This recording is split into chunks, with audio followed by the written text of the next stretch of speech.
it's your boy Auteurdeluxe. It's Spooktober. I don't know if you knew that or not.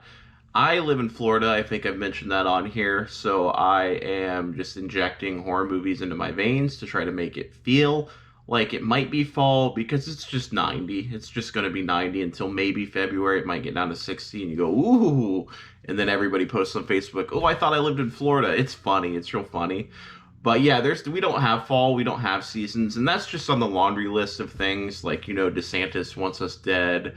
The sand in the beach are not my favorite. Palmetto bugs are huge. Everyone assumes you're a dumb fuck because you're from Florida. But I mean, the top of that list has always been no seasons. So yeah, I've been watching horror movies a lot. I've been binge watching a lot of horror movies this month. And I want to talk about them. Let's talk about them. I've always had kind of a weird thing with horror. Like movies, I love them. But horror movies, I don't always love them. I've always had a weird relationship with them because I learned really early on when I first saw Requiem for a Dream. I was like, okay, like Puppet Master and The Omen, like that's scary. But like this is scary. Real life is scary. And there's this great clip of the director of the Golden Glove. I like the Blumhouse stuff to watch, or the New Line stuff, but it doesn't scare me, It's a jump scare. Ooh, okay, good. That's it. It doesn't scare me. The Austrian guys, they scare me. Haneke, Seidel, they scare the shit out of me, man.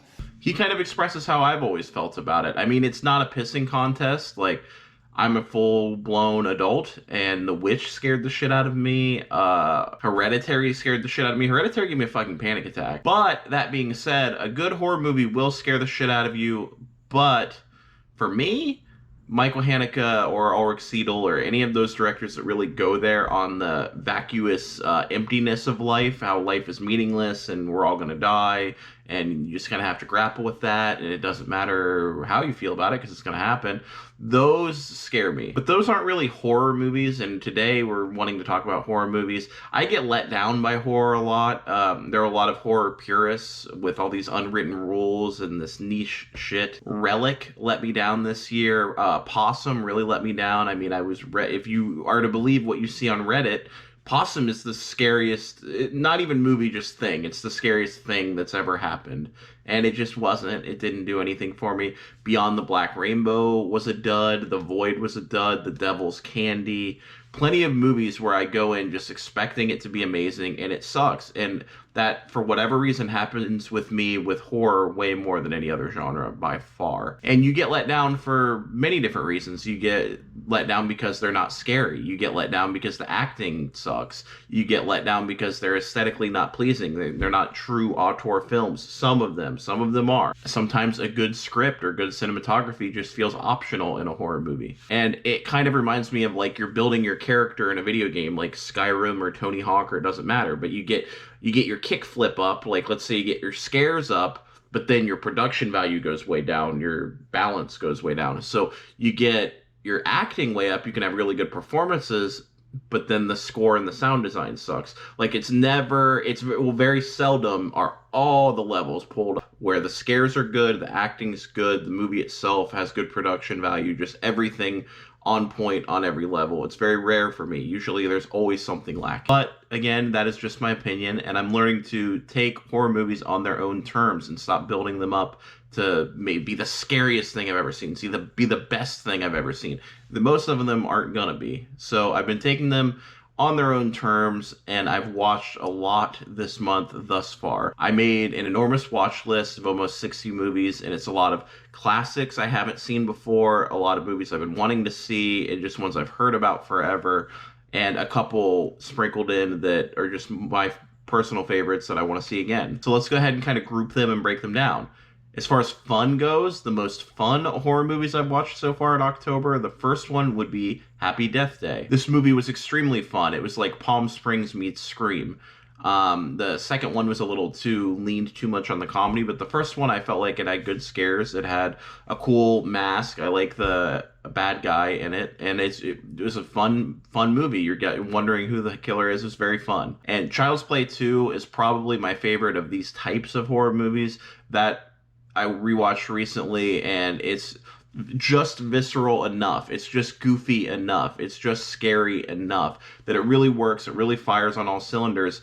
And that great ending scene at the factory, that's the most fun I've ever had in a horror movie. I wish every horror movie was that fun. And as far as the scariest of the movies I've watched so far this October, one of them would be the Texas Chainsaw Massacre. This movie, just the attention to detail and the realism, the way it's shot, just the fact that when one of the guys gets killed, he's like shaking and it looks like a genuine seizure. Just the sound design.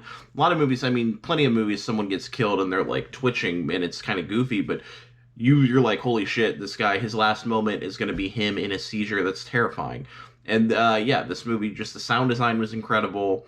It makes you feel like you need a shower before you even get to the house. You feel like you need a shower. It's very unsettling, very effective horror movie. And the next one I watched that was genuinely scary was the original Halloween, the 1978 Halloween. I had never seen any of the Halloweens, or I think I'd seen bits and pieces on TV. Everybody's seen a couple of shots from Halloween.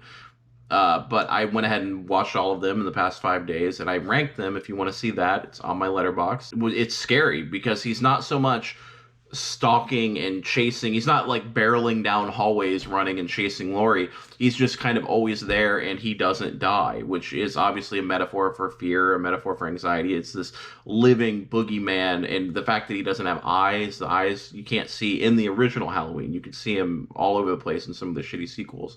But yeah, the fact that you can't see his eyes and he's just this embodiment of unrelenting fear that cannot die. It's great, incredible. I can't believe it took me this long to see it. The shittiest movie I've watched so far, of course, I knew there was going to be at least one. There were a couple of duds, but none that really made me feel like I wasted my time more than the Shudder exclusive, The Witch in the Window.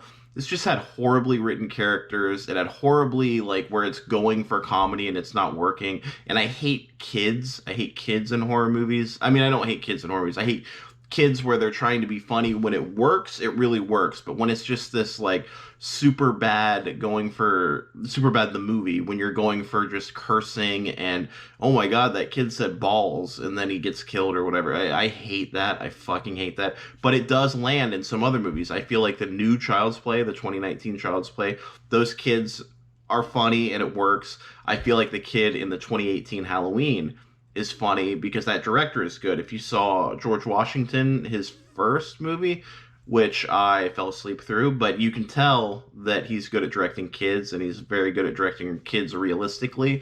But yeah, The Witch in the Window, the kid has stupid quips.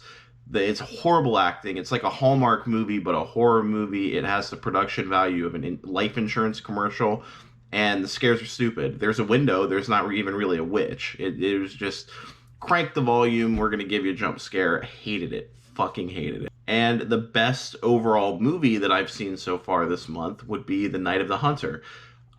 This, I'd heard about it forever, and I love Robert Mitchum in The Friends of Eddie Coyle, but I had never seen this movie. I'd seen clips of it. There's this great thing with the Safdie brothers breaking down what scares them, and they bring up The Night of the Hunter. I think that's probably what prompted me to see it.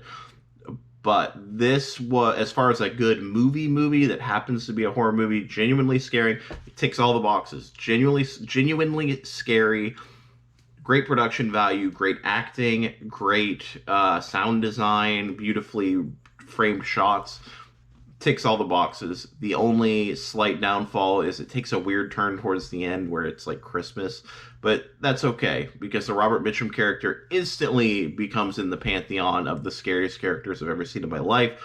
Very well acted. It's always scary when the adults are going for the kids. It's scary when you're a kid, obviously, but for that to scare you when you're an adult, where a guy is literally threatening a little girl with a knife, groundbreaking. Great movie, great atmosphere, great sound design, great music, everything. See it. So I'm going to keep on chugging along. I ordered the Friday the 13th box set. That's another thing where I'm sure I've seen some of them on TV, but the Scream Factory put out this great box set. I decided, these things sell out. They become collector's items. I might as well buy one while I'm sitting here doing nothing. And worst case, I can flip it. Best case, I have this beautiful box set sitting on my shelf.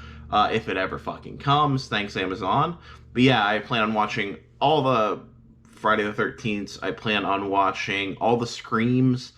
And I think that's about it. I have watched about 30 movies. I think I have like 20 or so more on my list. It Follows is on my list. I've never seen that. But as far as other things that I saw that I liked, good honorable mentions, I saw Black Christmas. I enjoyed that. The Town That Dreaded Sundown. Good title, shitty movie, didn't like it.